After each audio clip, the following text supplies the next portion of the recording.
Upbeat, inspiring music starts softly in the background. How many of you have been told you're not good enough?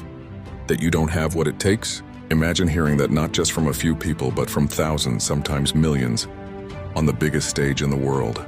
This isn't just a hypothetical question. A kid who would go on to become one of the most electrifying footballers on the planet, Vinicius Jr. His story starts like so many Brazilian legends, in the favelas, where football isn't just a sport, it's a lifeline. Vini was a kid with dazzling feet and a dream bigger than his small town. He joined Flamengo's youth academy, and from the get-go he was different.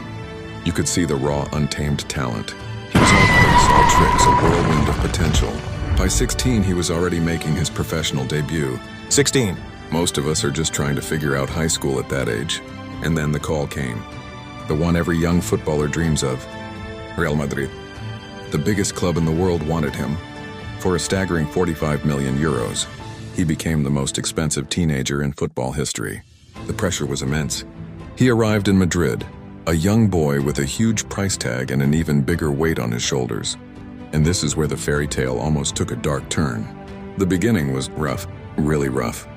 On the field, his final ball was constantly criticized.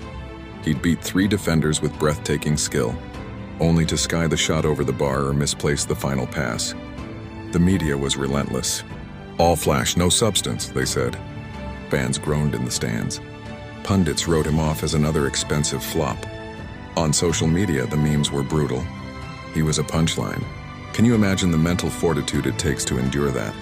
Day in and day out at just 18 years old, there's a famous clip where his own teammate, a legend of the game, was caught on camera telling another player not to pass to Vini, claiming, "He's playing against us."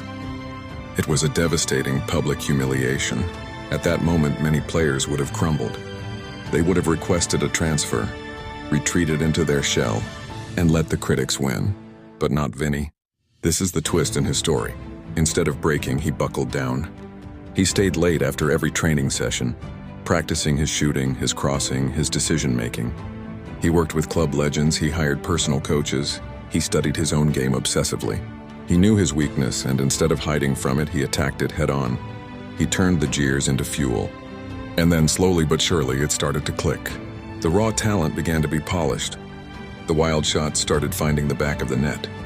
The misplaced passes turned into perfectly weighted assists. He formed a lethal partnership with Karim Benzema, becoming one half of one of Europe's most feared duos. The ultimate redemption arc came on May 28th, 2022, the Champions League final, the biggest game in club football. Real Madrid versus Liverpool. The score is 0.